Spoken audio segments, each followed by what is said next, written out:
மம்தா அவர்களுக்கு ஸ்டாலின் போடுற இந்த வேஷம் தெரிஞ்சிருச்சு. அதுதான் விஜயும் பேசியிருக்காரு. தெரியுது. அது விஜய் சொன்னதுதான் மம்தா பானர்ஜி ரிப்பீட் பண்ணாங்க இன்டைரக்ட்லி. விஜய் வந்து மம்தா பானர்ஜி சொல்வதற்கு 6 மாசம் முன்னாடி சொல்லிட்டாங்களே. இன்னும் அடுத்த ஒரு 10 டேஸ்ல எப்படினாலும் 19ஆம் தேதிக்குள்ள நல்லா சூடு பிடிச்சிருங்க. விஜயனுடைய தாக்கம் என்பது அவர் 234 தொகுதிக்கு போறாரோ இல்லையோ, தமிழ்நாடு ரிசல்ட் டிஎம்கே 3ஆவதாக தள்ளப்படும். திருத்தணியில் இருக்கக்கூடிய பழனியாண்டவர் மூலமாக ஒரு கோமணத்துடன் கையில் ஒரு கம்பை வைத்துக் கொண்டு நிற்க அளவுக்கு ஸ்டாலினை பண்ணி விட்டாருங்கிறது தான் என்னுடைய வர்ணனைங்க. முக்காயெல்லாம் வந்துட்டு அப்படியே தனியா இருக்க திருத்தணி முருகன் மாதிரி ஆயிட்டார் நம்ம ஸ்டாலின். மெஜாரிட்டி வருமோ வராதோ ஒரு தொங்கு சபைக்கு நீக்கி தான் போகுதுங்க தமிழ்நாடு. அந்த தொங்கு சபை வந்ததுனால திமுக அவுட்டுங்க. எப்படி அதிமுகவில் 3 குழு இருக்கிறதோ என்றது, அந்த டிஎம்கே வந்து 2026க்கு பிறகு இன்றைய நிலையில் அதிமுக இருப்பதை திமுக அனுபவிக்கும். விஜய் வந்து காங்கிரசுடைய அவல நிலையை பார்த்தீர்களா, காங்கிரஸ் என்னோட தான் வரப்போகுதுங்கிற மாதிரி ஒரு இண்டிகேட் பண்ணார். காங்கிரஸ் இரட்டை வேட போய் இது வரைக்கும் ராகுல் காந்தி எங்க ஸ்டாலினை பார்க்கல. 2029 லோக்சபா எலெக்ஷன்ல காங்கிரஸோட தான் விஜய் போவாரு, திமுக தனித்து விடப்படும். அதனால தான் பிஜேபி வந்துடும் சொல்றாங்க. வேற ஒண்ணு, பிஜேபியும் விஜயும் கிட்ட வரவே முடியாது. Because of the church Christian minority votes. அதை விஜயை புரிஞ்சிட்டு இருக்காரு. விஜய்க்கு என்னென்ன இடைஞ்சல் தரமோ இன்னல்கள் தர முடியுமோ எல்லாமே ஸ்டாலின் உதயநிதி பண்ணாங்க. Even now DMK officers are in Tamil Nadu government. விஜயினுடைய தாக்கம் தமிழக போலீஸ் அதிகாரிகளால் அதை கட்டுப்படுத்திக்க முடியல. இன்னைக்கு பாருங்க, நான் சன் டெலிவிஷன்ல பார்த்தேன், அதுல ஒண்ணு போறாங்க, விஜய் வரும்போது பின்னாடி மோட்டார் சைக்கிள் 2 பேர் வந்துட்டு சீரியஸா அடிபட்டாங்க காமிக்கிறாங்க. ஆக மொத்தம் திமுக கிரிமினல் இன்டென்ஷன் பாருங்க. நான் கேள்விப்படுகிறேன் அடுத்த ஓரிரு நாட்களில் தேர்தல் கமிஷன் ஒரு முடிவை எடுக்க இருக்கிறது. மத்திய உள்துறை அமைச்சர் உளவுத்துறை மூலமாக விஜய் அவர்களுக்கு Z+ செக்யூரிட்டி கொடுக்க வேண்டும் என்ற ஒரு ஃபைல் நார்த் பிளாக்ல போயிட்டு இருந்தா, இது ஹோம் மினிஸ்ட்ரியில இருக்குது. அதனுடைய தேவை என்ன? இதுல கூட்டம் வருதுங்களா சார்? கூட்டம் வந்து ஒரு இடத்துல நின்றா பரவாயில்லைங்க, ரியோ பின்னாடி வரானுவ. No one talks about Vijay in DMK. பயம் காரணம் என்ன என்று கேட்டால், அந்த உதயநிதியை முதலமைச்சராக்க முடியாது தடுப்பதற்கு விஜய் அனைத்து காரியங்களும் செய்து வருகிறார் என்ற அச்சம் தான் அவர்களுக்கு மனதில் இருக்கிறது. பழைய திமுக காரர்களாம் ஒதுக்கப்பட்டார்கள். ஏடிஎம்கே தான் டாமினேஷன். ஏடிஎம்கே காரனை ஒதுக்கிட்டு குடும்பம் மேல வந்துருச்சு. இப்ப சபதீசன் ரைஸ் கூட ஆன்டி உதயநிதி, கனிமொழி ரைஸ் கூட ஆன்டி உதயநிதி, ராஜானுடைய டேப் இஸ் ஆன்டி உதயநிதி. மேலும் இது போன்ற அரசியல் செய்திகளை தெரிந்து கொள்ள பாயிண்ட் ஆஃப் வியூ சேனலை சப்ஸ்கிரைப் செய்யவும். சார் வணக்கம் சார். நமஸ்காரமா. How are you Rio? நல்லா இருக்கேன் சார். நீங்க எப்படி சார் இருக்கீங்க? நல்லா இருக்கேன். இன்னைக்கு விஜய் அவர்கள் திருநெல்வேலியில தன்னோட பிரச்சாரத்துல பேசியிருக்காரு. முக்கியமா அவர் வச்ச கருத்து என்ன அப்படின்னா, மம்தா அவர்கள் வச்ச ஒரு ஸ்ட்ராங்கான கருத்தை இன்னைக்கு வச்சிருக்காரு சார். என்னன்னா, திமுகவுக்கும் பாஜகவுக்கும் ஒரு கள்ள தொடர்பு இருக்கு அப்படின்னு எப்படி மம்தா அவர்கள் சொன்னார்களோ அதே ஒரு விஷயத்த இன்னைக்கு விஜய் அவர்கள் தூக்கி போட்டிருக்காரு. இது மக்களுக்கு தெளிவா தெரியுது அப்படிங்கிற மாதிரி சொல்லியிருக்காரு. நீங்க பாத்தீங்களா விஜய் அவர்களுடைய திருநெல்வேலி ஸ்பீச்சை? நீங்க என்ன நினைக்கிறீங்க சார்? நான் பார்த்தேன் ரியோ. என்னுடைய பாயிண்ட் ஆஃப் வியூ எப்படி கேட்டீங்கன்னா, மம்தா பானர்ஜி அவர் மேற்கு வங்காள அரசியலை செய்கிறார். அதில் காங்கிரஸையும் ராகுல் காந்தி மீது மம்தா பானர்ஜிக்கு இருக்கக்கூடிய தாபம் கோபத்தை எல்லாம் தீர்ப்பதற்கு மம்தா பானர்ஜி வெஸ்ட் பெங்கால்ல ராகுல் காந்தியை ஒதுக்கி வைக்கிறதுக்கு தான் டிஎம்கே டிவிகேன்னு சொன்னாங்க, நாட் பிஜேபி. டிஎம்கே பிஜேபின்னு சொல்லி ஒரு கழகத்தை உண்டு பண்ணதுக்கு காரணம் என்ன என்று கேட்டால், மம்தா பானர்ஜியுடைய ஆட்டிடியூட் எப்பவுமே 2 படகுல சவாரி பண்ணுவாங்க. அடல் பிஹாரி வாஜ்பாய் அரசாங்கத்துல ரயில்வே மந்திரியாக பதவியேற்ற ராஷ்டிரபதி பவன்ல அந்த பதவியேற்ற வந்து அடல் பிஹாரி வாஜ்பாய் கிட்ட வந்தாங்க. அந்த வந்த வேகத்தையே சோனியா காந்தியும் பார்த்தாங்க. அப்பவே எல்லா பிஜேபி ஆளுங்களுக்கெல்லாம் கஷ்டமா போச்சு. அதை தவிர மம்தா பானர்ஜிக்கும் ஜெயலலிதாவுக்கும் என்டிஏ ஆட்சியில் விரோதங்கள் இருந்தது. மத்திய கேபினெட் மீட்டிங்ல இன்கம் டாக்ஸ் சலுகை எப்படி தர முடியும் மம்தா பானர்ஜி கேட்டாங்க ஜெயலலிதாவுக்கு. அது ஒரு பெரிய கலகத்தை உண்டாக்கியது. இந்த மம்தா பானர்ஜி வந்து நல்ல லீடர். அந்த அம்மா வந்து குறைஞ்சது 15 வருஷமா சீஃப் மினிஸ்டரா இருக்காங்க. அவங்க வந்து டிஎம்கே பிஜேபி மேல ஒரு வருதுன்னு திரிணாமுல் காங்கிரஸ் எம்பிக்கள் பிஜேபியிடம் அதிகமாக எதிர்த்து இருப்பவர்கள். அங்க இருக்கக்கூடிய திமுக எம்பிக்களும் திரிணாமுல் காங்கிரஸ் எம்பிக்களும் ஒன்று. திலீப், நம்ம வந்து 4-5 பேர், ஒப்ரேன் ஒருத்தர் இருக்காரு, அந்த மாதிரி வந்து சாகரிகா கோஷ்னு இருக்காங்க, அதே மாதிரி இங்க சொந்தபத் முகபத்யா அப்படிலாம் இருக்காங்க. அவங்களோட டிஎம்கே க்ளோஸ். டிஎம்கே எம்பிஸ் தான் என்ன சொல்றாங்கன்னு கேட்டீங்கன்னா, எங்க மேல கேஸ் இது வரைக்கும் போடவே இல்லை சென்ட்ரல் கவர்மெண்ட்ல இருந்து, அரெஸ்ட் பண்ணல, இது நம்ம ஸ்டாலின் பேசிட்டாரு சிபிஎம் கிட்ட அமித்ஷா கிட்ட சொன்னதுனால அந்த அம்மா அப்படி சொல்லுது. அந்த அம்மாவுக்கு டைரக்டா நேர ஸ்டாலின் கிட்ட பேசும் வந்து எப்ப அந்த மாதிரியான ஆளு அது. ஏன்னா இந்தியா கூட்டணியில முக்கியமான இடத்துல ஸ்டாலின் இருந்தாரு, அது போயிடுச்சு. அப்ப மம்தா அவர்களுக்கு ஸ்டாலின் போடுற இந்த வேஷம் தெரிஞ்சிருச்சு. அதுதான் விஜயும் பேசியிருக்காரு. தெரியுது, அது விஜய் சொன்னதுதான் மம்தா பானர்ஜி ரிப்பீட் பண்ணாங்க இன்டைரக்ட்லி. விஜய் முதல்ல இருந்தே சொல்லிட்டு இருக்காங்களே. விஜய் வந்து மம்தா பானர்ஜி சொல்லுவதற்கு 6 மாசம் முன்னாடி சொல்லிட்டாங்களே. ஆட்சியில இல்லாத போது திமுக இங்க கருப்பு பலூன் எல்லாம் பறக்க விடுறாங்க. ஆட்சிக்கு வந்ததுக்கு அப்புறம் வெள்ளக்கொடை எடுத்துட்டு போய் மோடி அவர்களை வரவேற்கிறாங்க. இது மக்களுக்கு தெரியும் தான். அதுதான் இன்னைக்கு திரும்பவும் விஜய் அவர்கள் சொல்லியிருக்காங்க. நீங்க சொல்லுங்க சார், விஜயோட ஸ்டேட்மெண்ட் இன்னைக்கு பேசுனது எப்படி இருந்துச்சு? விஜயோட ஸ்டேட்மெண்ட் வந்து 100க்கு 100 பாத்தீங்கன்னா ஒரு திமுக மேல இருக்கக்கூடிய ஒரு தாபம், ஒரு கோபம், அதெல்லாம் வெளிப்படுத்தினார். பொதுமக்களை உற்சாகப்படுத்துவதற்குத்தான் அவர் வந்து விசில் சின்னத்தை பத்தி பாட்டே பாடினாரு. அவ்வளவு வேத்து கொட்டக்கூடிய அளவிற்கு அவருடைய இது இருக்குது. அதாவது சர்வீஸ் டு தி தமிழ்நாடுங்கிற மாதிரி காமிச்சாரு. நான் வந்து எத்தனையோ பெரிய வேலையெல்லாம் விட்டுட்டு உங்களுக்காக சேவை வந்து செஞ்சிருக்கேன், அந்த ஃபேமிலி பார்ட்டி மாதிரி இல்லை, இதெல்லாம் சொன்னாரு. ஒவ்வொரு கூட்டத்திலையும் ஒரு புது புது கருத்தை சொல்றாரு. இந்த கூட்டத்துல 10 ரூபா பாலாஜி வந்து நெகட்டிவா போச்சு, இன்னைக்கு கூட்டம் போட்டார் விசில் சின்னத்தை போட்டு ஒவ்வொரு கூட்டத்துக்கு ஒரு புது அணுகுமுறையை செய்கிறார். அவருடைய ஒரு சுற்றுப்பயணம் இன்று ஆரம்பித்து விட்டது. நாளைக்கு வேற எங்கேயோ போறான்னு கேள்விப்பட்டேன். இன்னும் அடுத்த ஒரு 10 டேஸ்ல எப்படி இருந்தாலும் 19ஆம் தேதிக்குள்ள நல்லா சூடு பிடிச்சிருங்க. விஜயனுடைய தாக்கம் என்பது அவர் 234 தொகுதிக்கு போறாரோ இல்லையோ, எடப்பாடி பழனிசாமி, விஜய், டிஎம்கே இப்படித்தான் வருங்க. தமிழ்நாடு ரிசல்ட் டிஎம்கே 3ஆவதாக தள்ளப்படும். எடப்பாடி பழனிசாமி லீடிங்ல இருப்பாரு. முதல்ல விஜய் செய்த நல்லது கட்டுதெல்லாம் பாக்குறத விட விஜய் வந்து காங்கிரஸ் அவல நிலையை பார்த்தீர்களா, காங்கிரஸ் என்னோடதான் வரப்போகுதுங்கிற மாதிரி ஒரு இண்டிகேட் பண்ணாரு. ஆக மொத்தம் திமுகவை திருத்தணியில் இருக்கக்கூடிய பழனியாண்டவர் மூலமாக ஒரு கோமணத்துடன் கையில் ஒரு கம்பை வைத்துக் கொண்டு நிற்க அளவுக்கு ஸ்டாலினை பண்ணி விட்டாருங்கிறது தான் என்னுடைய வர்ணனைங்க.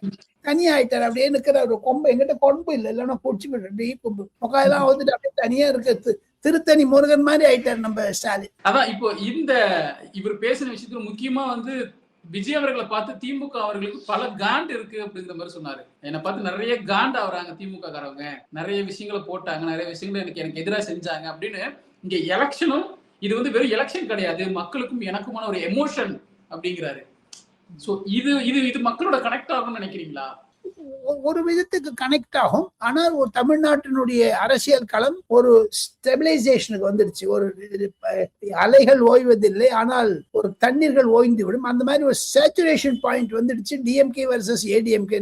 இவர் புதுசா பண்ண ஆரம்பிச்ச உடனேயும் ஏடிஎம்கேக்கு லாபம் கிடைக்கும், டிஎம்கேக்கு நஷ்டம் கிடைக்கும். ஏன்னா அவர் வந்து ஏடிஎம்கேயும் சொல்றாரு, பிஜேபியும் சொல்றாரு, ஆனா தாக்குறது முழுக்க டிஎம்கேவை தாக்குறாரு. இது வந்து ஒரு 3ஆம் அணி என்று தான் சொல்ல முடியும். 4 கார்னர் கண்டஸ்ட் சீமான் இருக்கிறதுனால அவர் 4 முறை போட்டின்றாரு. காங்கிரஸ் இன்டைரக்டா சொன்னாரு, அடுத்த 2029 லோக்சபா எலெக்ஷன்ல காங்கிரஸோட தான் விஜய் போவாரு, திமுக தனித்து விடப்படும், அதனால தான் பிஜேபி வந்துடும் சொல்றாங்க, வேற ஒண்ணு. அந்த மாதிரி இதெல்லாம் முடிஞ்சாச்சு. நம்ம வந்து விஜய் பேச்சு மிக சிறப்பாக இருந்தது. 10க்கு ஒரு 8 மார்க் கொடுத்துடலாங்க அவருக்கு பொறுத்து மட்டும். ஆனால் ஒன்று மறந்து விட முடியாது. தமிழகத்தில் கடந்த பல ஆண்டுகளாக 50 வருஷமாவே திமுக இருந்தது ஒரு சேஞ்ச் பண்றதுக்கு பாக்குறாரு. இவர் சேஞ்ச் வந்து பண்றதை தவிர தன்னுடைய பக்கம் அந்த மெஜாரிட்டி வருமோ வராதோ ஒரு தொங்கு சபைக்கு நீக்கி தான் போகுதுங்க தமிழ்நாடு. அந்த தொங்கு சபை வந்ததுனால திமுக அவுட்டுங்க. எப்படி அதிமுகவில் 3 குழு இருக்கிறதோ என்று தினகரன், சசிகலா, விஜய், எடப்பாடி பழனிசாமி, ஓ பன்னீர்செல்வம் இருந்தது. இப்ப பாருங்க, இதுல 2 பாயிண்ட் மெயின் பாயிண்ட். அந்த டிஎம்கே வந்து 2026க்கு பிறகு இன்றைய நிலையில் அதிமுக இருப்பதை திமுக அனுபவிக்கும். அதற்கு இயக்கங்கள், தோழமை கட்சிகள், குறிப்பாக திருமாவளவனும் வைகோவும் ஸ்டாலின் மரியாதை கொடுக்கறாங்க. ஆனா வேண்டுமென்றே உதயநிதியை பற்றி எடப்பாடி பழனிசாமி சொன்னவுடன் காலை பிடிச்சு பாக்குற ஒரு நடிகைக்காரெல்லாம் சொன்னாருன்னு அவர் சொன்னப்புறம் திமுக ஒரு மாறுதல் வந்திருக்குங்க. திமுக பயப்படுதுங்க, தேர்ட் இடத்துக்கு போயிட்டுமான உதயநிதியை தான் முதலமைச்சர் ஆனாலும் ஆக்க வேண்டும் என்ற ஒரு பகற்கனவு உடஞ்சி வச்சு. என்ன அதான் சார், திருமாவளவன் அவர்களை காட்டுமன்னார் கோயில்ல போட்டியிடாம செய்யறதுக்குள்ளேயும் இந்த ஒரு சூழ்ச்சி தான் இருக்கா? சூழ்ச்சி கிடையாது. அது விஜய் நோக்கித்தான் திருமாவளவன் வருவார் 2029 லோக்சபா. இப்ப திமுகவில் இருக்க கூட்டணி முழுக்க விஜய் கிட்ட போடும். என்னுடைய பாயிண்ட் என்னன்னா, தமிழகத்தில் அதிமுக முன்னிலையில் இருக்கிறது, விஜய் 2ஆம் இடத்தில் இருக்கிறார், திமுக 3வது இடத்தில் தள்ளப்பட்டது. இன்று முதல் இன்னைக்கு திருநெல்வேலி பேச்சு, நாளைக்கு இன்னொரு இடத்துல பேச்சு, ஒவ்வொரு நாளைக்கு ஒவ்வொரு டிஸ்ட்ரிக்ட், நாளைக்கு கடலூர், நாளைக்கு கடலூர். சோ ஈச் டே இந்த மாதிரி ஒரு டெம்போ கிரியேட் பண்ணிட்டு போனான்னா, இது 8000 ரூபாய் கொடுத்தா என்ன, கூப்பன் கொடுத்தா என்ன, ஃப்ரிட்ஜ் கொடுத்தா என்ன, எல்லாம் மறந்துடுவாங்க. அது விஜயே சொல்றாரு, பணத்தை வாங்கிக்க விசிலுக்கு ஓட்டு போடுங்கன்ட்டு. இந்த விஜய்க்கு என்னென்ன இடைஞ்சல் தரமோ இன்னல்கள் தர முடியுமோ எல்லாமே ஸ்டாலின் உதயநிதி பண்ணாங்க.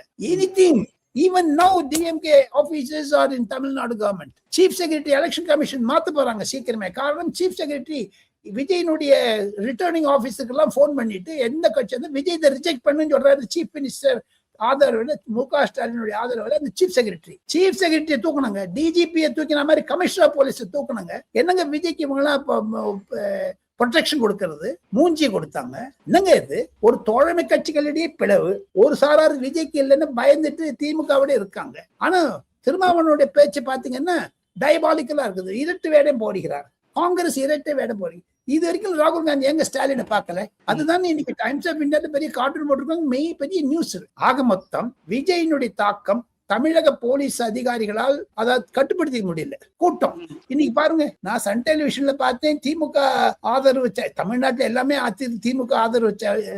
உங்க பாயிண்ட் ஆஃப் வியூ எங்களை தவிர இது எல்லாமே திமுக ஆதரவு தான். அதுல ஒண்ணு போறாங்க, விஜய் வரும்போது பின்னாடி மோட்டார் சைக்கிள் 2 பேர் வந்துட்டு சீரியஸா அடிபட்டாங்க காமிக்கிறாங்க. ஆக மொத்தம் திமுக கிரிமினல் இன்டென்ஷன் பாருங்க. விஜய் நீங்க கூட்டத்துக்கு போனீங்கன்னா செத்து போயிடுவீங்க. கரூர் அங்க பெரம்பூர்ல போன பேர் 2 பேர் அடிபட்டான்னு சொன்னாங்க. ஆக மொத்தம் திமுகவுடைய ஈகோ சிஸ்டம் இதை கவுக்குறது. ஆக மொத்தம் அலைஸ்ல தகராறு, திமுக குடும்பத்துக்குள்ள தகராறு, இது நடுவில் ஏடிஎம்கே ஃபோர்ஜிங் அஹெட். விஜய் தாக்கம் வந்ததுன்னா இந்த 4 சேர்ந்து உதயநிதி முதலமைச்சராவதை தடுப்பார்கள். விஜய்க்கு அதுல ஒரு சாட்டிஸ்பாக்சன் வந்துடும். அதுதாங்க முக்கியம். நீ இன்னும் கேள்வி கேளுங்க. சாரி, நான் I gave you interpretation. Okay sir. இப்ப காவந்த சர்க்காரா இருக்கு, மறுபடியும் இங்க முட்டுக்கட்டைகள் போடும் பொழுது விஜய் அமித்ஷா கிட்ட பேசினாரு. இப்போ விஜய்க்கு எல்லா விதமான பாதுகாப்பும் கொடுக்கப்படுது. இப்போ நடக்கக்கூடிய பரப்புரையா இருக்கட்டும், பிரச்சாரமா இருக்கட்டும், எந்த தடையும் இல்லாம நடக்குது. அப்போ விஜய் அவர்களுக்கு உண்மையிலேயே பாஜக சப்போர்ட் பண்ணுதா? அப்படி இல்லைன்னா விஜய் சட்டப்படி போறாரா? பாஜக தேர்தல் கமிஷனுடைய சட்டப்படி போகுது, விஜய் சட்டப்படி போறாங்க. பிஜேபியும் விஜயும் கிட்ட வரவே முடியாதுங்க. Because of the church Christian minority votes. அதை விஜய புரிஞ்சிட்டு இருக்காரு. எது இருப்பினும் அமித்ஷா மத்திய உள்துறை அமைச்சர், 24 மாநிலங்கள் 140 கோடி உயிர்களை பாதுகாப்பதற்கு இருப்பவர். விஜய் அவருடன் பேசுவது தவறு இல்லை. ஏன்னா he's a home minister. Mamata Banerjee பண்ண முடியாது, ஆனா அமித்ஷா பண்ண முடியும். நான் கேள்விப்படுகிறேன், அடுத்த ஓரிரு நாட்களில் தேர்தல் கமிஷன் ஒரு முடிவை எடுக்க இருக்கிறது. மத்திய உள்துறை அமைச்சர் உளவுத்துறை மூலமாக விஜய் அவர்களுக்கு Z+ செக்யூரிட்டி கொடுக்க வேண்டும் என்ற ஒரு ஃபைல் நார்த் பிளாக்ல போயிட்டு இருந்தா, இது ஹோம் மினிஸ்டர்ல இருக்குது. அதனுடைய தேவை என்ன? இத்தனை கூட்டம் வருதுங்களா சார்? கூட்டம் ஒரு இடத்துல நின்றா பரவாயில்லைங்க. ரியோ பின்னாடி வரானுவ, இங்க நின்று ABCD எத்தனை இடத்துக்கு பின்னாடியே வர. அதுதாங்க ஒரு பெரிய தடங்குறாக்கு. இந்த Z+ செக்யூரிட்டி கொடுத்துட்டீங்கன்னா அதெல்லாம் கட்டுப்படுத்தும். 8 விதத்துல இருந்து they will concentrate on. அது ஸ்டேட் கவர்மெண்ட் பண்ண முடியும், பண்ணாத இருக்காங்க. எல்லாரும் கேட்கறாங்க, எடப்பாடி பழனிசாமி கூட்டம் நல்லா போகுது, சீமான் கூட்டம் நல்லா. ஆமா, உண்மை, யாரும் இல்லைன்னு சொல்லல. ஆனா விஜயனுடைய ஒரு தாக்கம் இருக்கு. காவல்துறை பயப்படுகிறது. காபந்து சர்க்கார் என்று தாங்கள் சொன்னீர்கள், ஆனால் ஆதவ அர்ஜுனா சொல்வதைத்தான் நான் இருக்கிறேன். இது காபந்துன்னு சொல்றதை விட நாளையில இருந்து விஜய் கூட பேசினாலும் பேசுவாரு. முன்னாள் முதலமைச்சர் தான் மு.க. ஸ்டாலின். அத விஜய்க்கு ஆதரவாக இருக்கக்கூடிய, அதிக இருக்கக்கூடிய ஆதவ அர்ஜுனா பேசுற எல்லா விரிவாக்க மீட்டிங்களும் அதுதான் போயிட்டு இருக்கு. இது மாதிரியான பிரச்சாரங்கள் பாத்தீங்கன்னா இப்ப எல்லாருமே பிரச்சாரம் பண்ணிட்டு இருக்காங்க. திமுகவுடைய பிரதான எதிர்கட்சி அப்படின்னா அதிமுக. இங்க அதிமுக பல கேள்விகளை பிரச்சார களத்துல வைக்கிறாங்க. ஆனா அதெல்லாம் பத்தி அதுக்கான எந்த பதிலும் இவங்க திமுக தரப்புலயும் சொல்றது இல்ல. மாறா விஜய் பண்ற மாதிரி கூலிங் கிளாஸ் போடுறது, விஜய் பண்ற மாதிரி மஃப்ளரை கேட்ச் பண்றது, இந்த மாதிரி விஷயங்களை பண்ணிட்டு இருக்காங்களே, இதெல்லாம் ஏன்?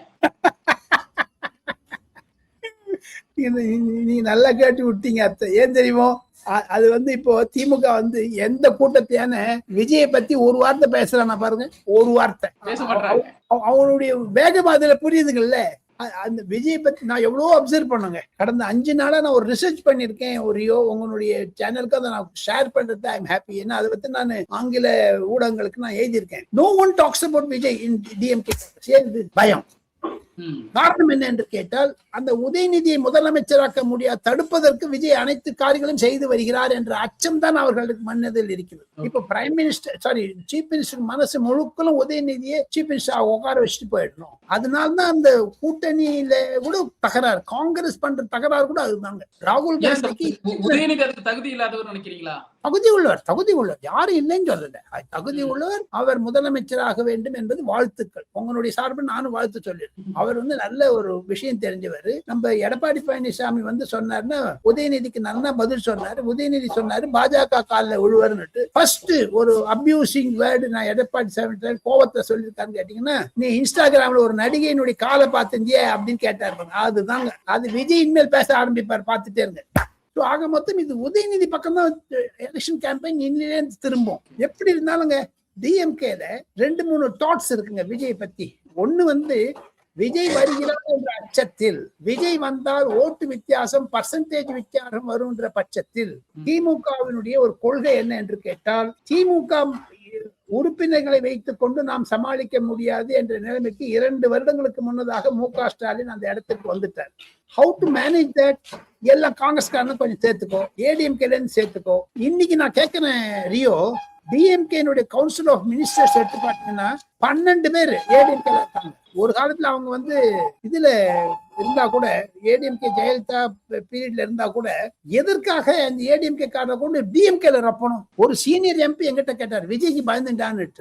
இல்லையே, அந்த மாதிரி அது அடிக்கடி ராஜ்யசபால அதெல்லாம் பேசுறாங்க. இது எம்பிஸ் எல்லாம் கூடும்போது சில டைத்துல அந்த இடத்துல போய் நான் உட்காண்டேன்னா நம்மளை பார்த்து கொஞ்சம் கேட்கறாங்க, என்ன சார் எப்படி இருக்கும் சார்ன்னுட்டு. எல்லாம் உங்க செல்ஃப் கோல் தானே அடிச்சுக்குது. யானையே தன் மண்ணை மாடு போட்டுக்கிற மாதிரி தானே. இந்த சமயத்தை உதயநிதிக்கு ஏன் சார் ப்ரொஜெக்ட் பண்ணணும்? இன்று பியூஷ் கோயல் தினத்தந்திக்கு கொடுத்த பேட்டியில் விஜயை பாராட்டி இருக்கிறார். இருந்தாலும் விஜய்க்கு பாராட்டுத்தான் அவன் ஏடிஎம்கே பிஜேபியோட விஜய் போடுவாங்க கிடையாது. அவர் சொல்றாரு, நல்ல கிரௌடு வருது, he's a best person, he's a good intentions இருக்குது, திமுக மாதிரி ஊழல் பண்ணாட்டான்ட்டு எல்லாரும் ஒரு பொசிஷன் வச்சுக்கிறாங்க. போஸ்ட் 2026 எலெக்ஷன் எப்படி இருக்கும் தெரியும். விஜயோட பலமா வேண்டாமான்னு இப்ப கொஞ்சம் அதுக்கு அஸ்திவாரம் விதைச்சு விட்டுறது, அப்புறம் மரம் வந்துடும். முக்கியமா விஜய் அவர்கள் என்ன சொல்றாங்கன்னா, எனக்கு மக்களுடைய பணத்தை எடுக்கணும்னு தேவையே கிடையாது. இந்த திருநெல்வேலி பிரச்சாரத்துல சொல்றாரு, மக்களுடைய பணத்தை எடுக்கணும்னு எனக்கு அவசியமே இல்லை அப்படிங்கிறாரு. ஆனா இதே மாதிரி இங்க ஆட்சி செஞ்ச திமுகவால சொல்ல முடியுமா? இல்ல இதுக்கு முன்னாடி அதிமுகவால சொல்லவே முடியாது. திமுகவால சொல்லவே முடியாது. they can't speak like that. எதுக்கான்னு கேட்டீங்கன்னா, விஜய் இப்போ அன்டெஸ்டட் லீடர். அவர் நிறைய சொல்லலாம். நாளைக்கு அவர் பதவிக்கு வந்தார்னா, எம்எல்ஏ ஆனார்னா, அவருக்கு ஒரு முதிர்ச்சி வரும், ஒரு அவருடைய மனதில் எண்ணங்களில் ஒரு புதிர்ச்சியான ஒரு விஷயம் வரும். அப்போ நல்ல இன்டென்ஷன் இருக்கும். Okay sir. அதே சமயத்துல இப்போ என்ன பண்றாங்க அப்படின்னா, இங்க பெரம்பூர் தொகுதியிலும் சரி, திருச்சி கிழக்கு தொகுதியிலும் சரி, ஜோசப் விஜய்ங்கிற பேர்ல ஒருத்தர் ஜோசப் இருக்காரு, ஒருத்தர் விஜய் இருக்காரு. போட்டிருக்காங்க. அந்த வேற அது செங்கோட்டையன் போடுறாங்க. இது திமுக செய்த செயல், அதிமுக செய்த செயல். ஓ பன்னீர்செல்வத்தை 10 பேர் போடலீங்களா? அது இது டாக்டிக்ஸ். ஏடிஎம்கே டிஎம்கே 2 பேரும் சேர்ந்து செய்யறது தானே, புதுசு ஒண்ணு இல்லையே. சோ ஆக மொத்தம் விஜய் ஜோசப்னு போட்டானே, விஜய்னு போட்டா அதுல விசில்ஸ் எல்லாம் இருக்குமா? அதையோ ஜனங்க இப்போ போட்டோ போடுறாங்க அப்படின்னு. ஓகே, பெரம்பூர்ல ஓகே, திருச்சி கிழக்குல ஓகே, மற்ற இடங்கள்ல மக்களுக்கு இந்த குழப்பம் வராதா? குழப்பம் விசிலுக்கு மாதிரி அவங்க விசில்ஸ் இன்னும் கிடைக்கலையா அவங்களுக்கு? ஏதோ பானை, டெலிபோன், மொபைல் போன், கம்ப்யூட்டர், அந்த மாதிரி தான் ஒரு காமன் சின்மை கொடுத்துருக்காங்க. இப்போ இந்த வாக்காளர் அந்த இவிஎம் பார்த்த உடனே ஜனங்க விஜய் ரசிகர்கள், அதிமுக ரசிகர்கள், திமுக ரசிகர்கள் அந்த சின்னத்தை தான் பார்ப்பார்கள்.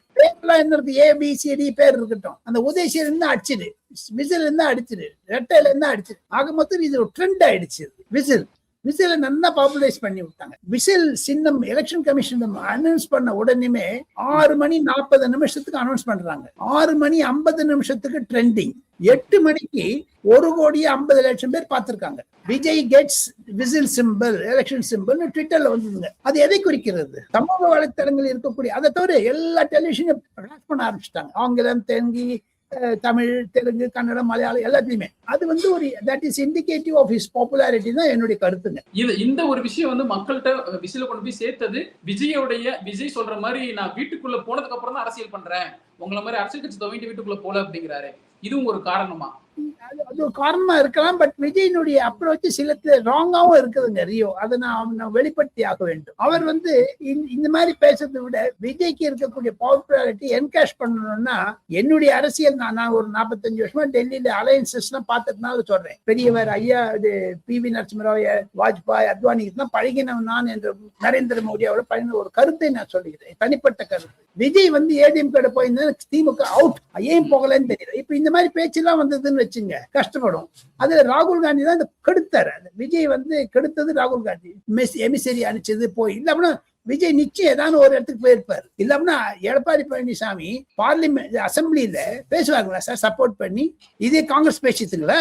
செல்வ பெருந்தகை திமுக பாக்கெட்ல இருக்காரு எப்படிங்க? அதை தான் வெளியே திருப்பி சொல்றாரு. கான்ட்ராக்ட் வாங்கிட்டு என்ன திட்டிட்டு இருக்கேன்னு. சோ ஆக மொத்தம் ஒரு முடிவு கருத்து என்ன என்றால் 3 கருத்து. ஒண்ணு, 2026 தமிழக சட்டமன்றம் விறுவிறுப்பாகிவிட்டது கடந்த ஓரிரு நாட்களில். இன்று விஜய் வந்ததுனால இன்னும் ஒரு ஐடியா எமர்ஜ் ஆக ஆரம்பிச்சிருச்சு. முதல்ல டிஎம்கே சொன்னான். இப்போ வந்து ஏடிஎம்கே வர்சஸ் விஜய் தான் ஆயிடுச்சு தவிர DMK versus Vijay. DMK is nowhere in the scene. Vijay வந்து என்னை பொறுத்து மட்டும் 35-40, ஏற்கனவே உங்கள்கிட்ட சொல்லியிருக்கேன், ஒரு 40 சீட்ஸ் அடிச்சிடுவாங்க. அப்ப தமிழ்நாட்டில் பொங்கு சபை. விஜய் எந்த பக்கம் போறாரோ அதுதான் இருக்கும். அவர் காங்கிரஸ் பக்கம் போயிட்டாருன்னா திமுக முதலமைச்சராக இருக்க முடியாது, உதயநிதி முதலமைச்சராக இருக்க முடியாது. இந்த பக்கம் எடப்பாடி பழனிசாமி பாத்தீங்கன்னு வச்சுங்க, திமுகவில் இருக்கக்கூடிய கூட்டணி MDMK, விடுதலை சிறுத்தை கட்சி, கம்யூனிஸ்ட தவிர பிரேக் அவே ஃப்ரம் காங்கிரஸ் தனியா போடுவோம். எடப்பாடியோட போயிடும். உங்களுக்கு ஞாபகம் இருக்கு, ஜெயலலிதா அம்மையார் சீஃப் மினிஸ்டர் போது 6 காங்கிரஸ் எம்எல்ஏ தனியா உட்கார வச்சிருக்காங்க. அதே மாதிரி காங்கிரஸ் விடுவிப்படும். காங்கிரஸ்ல வந்து 28 சீட்ல ஒரு 6 பேர் ஜெயிச்சா அதிகங்க. அந்த 6 பேர்ல 3 பேர் இப்படி போடுவாங்க. இதுதான் இருக்க போது. தமிழகத்தில் விஜயனுடைய ஆதிக்கம் பொங்கு சபையை நோக்கித்தான் செல்லுகிறது என்று என்னுடைய கருத்து. சார், கடைசி ஒரே ஒரு கேள்வி. நீங்க எப்பொழுதுமே சொல்ற ஒரே ஒரு விஷயம் தான், திமுகவுடைய இந்த போதை கலாச்சாரம் அது வந்து மிகப்பெரிய பாதிப்பை ஏற்படுத்தும் அப்படின்னு சொல்றாங்க. இருக்கக்கூடிய இந்த 20 நாட்கள்ல விஜய் அவர்கள் சொல்ற விஷயமும் அதுவாதான் இருக்கு. அந்த போதை கலாச்சாரம்ங்கிறத இன்னைக்கு மையமிட்டு விஜய் அவர்கள் திருநெல்வேலியில பேசியிருக்காரு. அப்போ இந்த போதை கலாச்சாரம் அப்படிங்கிற விஷயத்த வெளிக்கொண்டு வர்றது விஜயோடைய பாசிட்டிவ காட்டுதா? விஜய் வந்து அதை நோக்கி போறார், ட்ரக் ஃப்ரீ சொசைட்டிக்குள்ள போறாருன்னு தோணுதா உங்களுக்கு? இது பாருங்க, ஒரு ஜெனரலைஸ் பண்ணனா, I am not talking about only Vijay. இது பாருங்க, ஜெனரலைஸ் பண்ணீங்கன்னா திமுகவை தவிர மற்ற அனைத்து 18 கட்சிகள் போதைப் பொருளை எதிர்க்கின்றன. மொத்தம் there are 19 parties in Tamil Nadu. 18 கட்சி இன்க்ளூடிங் ஏடிஎம்கே, இன்க்ளூடிங் விஜய். ஆனா விஜய் சொல்றதுல கவர்ச்சி அதிகமாக இருக்கிறது. காரணம், இந்த ட்ரக் யூஸ் பண்றதெல்லாம் பிலோ 30 years. அதுல ஒரு மெசேஜ் இருக்கும் தான் என்னுடைய கருத்துங்க. அதாவது எடப்பாடி பழனிசாமி சொல்றதும் கருத்து இருக்கு. திமுகவை தவிர எந்த கட்சிங்க போதைப் பொருளை ஆதரிக்கிறது சொல்லுங்க பாப்போம். நீங்க சொல்லுங்க, 1, 2, 3. அதிமுக காலகட்டத்துல இந்த போதைப் பொருள் குறைஞ்சிருதுன்னு சொல்லுவீங்களா? குறைஞ்சதோ இல்லையோ நீங்க இப்ப பேசுங்க தம்பி. இன்னைக்கு அதிமுக காலத்துல விஜய் வந்தாரா கேளுங்களேன். அப்ப இருந்தவனே ஏன் எதுக்கல? இந்த போதைப் பொருளை பெருசா ஆக்கினது பிகாஸ் ஆல் இந்தியா பினாமினா இருக்கு டிஎம்கே சொல்றாங்க. இல்லை, தங்களோட இன்னைக்கு பாருங்க, விஜய் வந்து இந்த கடனை பத்தி பேசுறாரு, எக்ஸ்பெண்டிச்சர் பத்தி எல்லாம், பணம் இதெல்லாம் பேசியிருக்காரு, பட்ஜெட் பத்தி எல்லாம் பேசியிருக்காரு. ஸோ அதனால இந்த போதைப் பொருள்னால தான் தமிழ்நாடகம் கெட்டு போச்சுங்கிறது உணர்ந்திருக்கிறார். இதுதான் என்னுடைய கருத்து. அது விஜய்க்கு கண்டிப்பாக ஒரு 50% கிரெடிட் கொடுக்கணும், 50% எடப்பாடி பிஜேபி கொடுக்கணுங்க. இல்லாம திருமாவளவன் போதைப் பொருள் எதிர்ப்பு மாநாடு நடத்துவார. அவர் வந்து இந்த பழைய காலத்துல கடியாரம் இருக்கும், பெண்டுலம் இப்படி இப்படி இப்படி போயிட்டு, அது மாதிரி இப்படி போயிட்டு வர்றாரு. அவர் தேர்தலுக்கு அப்புறம் அதான் பயப்படுறாரு. அவர் யூ டர்ன் அடிச்சதேங்க சொல்லுங்க. விஜய்க்கு பயந்துதான் காட்டுமன்னார் கோவில்ல அவர் கண்டெஸ்ட் பண்ண இல்லைன்னா தோத்து போயிருப்பாரு. 87 ஓட்டுல தோத்து போனவர் இப்ப 0 ஓட்டுல வந்துட்டா என்ன ஆகும்? அவருடைய அந்த போராத வரைக்கும் தெலுங்கானா, கர்நாடகா, கேரளால ரிலீஸ் பண்ணி வச்சிருக்காரு பார்ட்டியை. சரி, இப்போ அவங்க அதுக்கு காரணம் என்ன சொல்றாங்கன்னா, சபரீசனை முக்கியமா ஒரு காரணமா சொல்றாங்க. ஸ்டாலின் அவர்களுடைய மருமகன் சபரீசனை வந்து இங்க இருக்கக்கூடிய ஊடகங்கள் சொல்ற விஷயம். அவரு அழுத்தம் கொடுக்கிறாரு, கட்சியில முக்கியமான முடிவுகள் அவர் எடுக்கிறாரு. அவருடைய அழுத்தத்தினால திருமாவளவன் அவர்களும் அந்த காட்டுமன்ன கோயில்ல கண்டெஸ்ட் பண்ணல அப்படிங்கிறாங்க. ஒன்னே ஒண்ணுங்க, இது சபரீசன் மு.க. ஸ்டாலினுடைய மருமகனாக இருக்கட்டும் அல்லது சோனியா காந்தியுடைய மருமகனாகட்டும், இன்று நான் காலை உலக போரை பற்றி பேசும் பொழுது டொனால்ட் ட்ரம்ப்னுடைய மகனும் மருமகனும் தான் அந்த ஈரானை கொன்றான்ட்டு அமெரிக்கன் பேப்பர்ஸ்ல வந்து இருக்குதுங்க. அது மாதிரி மருமகன் இஸ் அ காமன் ஃபேக்டர். அதை தான் கலைஞர் தூரக்கு வச்சிருந்தாரு. ஆனா கலைஞருடைய மு.க. ஸ்டாலின் என்று அடிக்கடி சொல்லக்கூடிய மு.க. ஸ்டாலின் தன்னுடைய மருமகனை வளர்த்து விட்டுருக்காரு. அவர் பேக்ரவுண்ட்ல பண்ணாலும் நேற்றிலிருந்து வெளில வர ஆரம்பிச்சார். காரணம் என்ன என்று கேட்டால், திமுக என்பது பழைய திமுக காரர்களாம் ஒதுக்கப்பட்டார்கள். டி.ஆர். பாலு, பழனி மாணிக்கம், ஈவன் 2-3 பேரை ஒதுக்கிட்டாங்க. இப்ப ஏடிஎம்கே தான் டாமினேஷன். ஏடிஎம்கே காரனை ஒதுக்கிட்டு குடும்பம் மேல வந்துருச்சு பாருங்க. இப்ப சபரீசன் ரைஸ் கூட ஆன்டி உதயநிதி, கனிமொழி ரைஸ் கூட ஆன்டி உதயநிதி, ராஜானுடைய டேப் இஸ் ஆன்டி உதயநிதி. இந்த நாளை வைத்துக் கொண்டு நான் என்னுடைய விஷயத்தை முடித்துக் கொடுக்கிறேன். அடுத்த வீடியோவில் ரியோவை சந்திப்பதில் மகிழ்ச்சி அடைகிறேன். நிச்சயமா சார், உங்க நேரத்தை ஒதுக்கி எங்களோட பேசுனதுக்கு மிக்க நன்றி சார்.